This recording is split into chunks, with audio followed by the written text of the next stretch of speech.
Ano po mga kalodi, dito tayo ngayon sa printing ng damit, no? Pagawa tayo ng damit natin ang yari ni Kuya. Yan. Ito yung pinaprint natin. Mahara na ng channel natin yan. Tapos 20 piraso. So, pwede kayong pumunta dito sa mga malapit po dito sa Manila. Kung gusto ninyong ano, sa Divisoria mo lang sila, second floor. Ganda rin ang pagkakagawa. Yan. O sa bolto Kuya, no? Hindi naman tumano pag gusto ko. Oh, mas kabul yan. Pwede mo tayo sa rin. Ito naman yung Gusto mo lang yung sa dami. malinaw naman.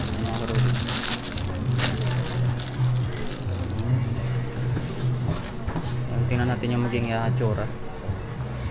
Ayan na, yung maging tsura nya. So, may long sleeve tayo dyan. Saka puro long sleeve yan. Kitang kita naman. Ang bilis lang. Ayun, may pangalan natin dito.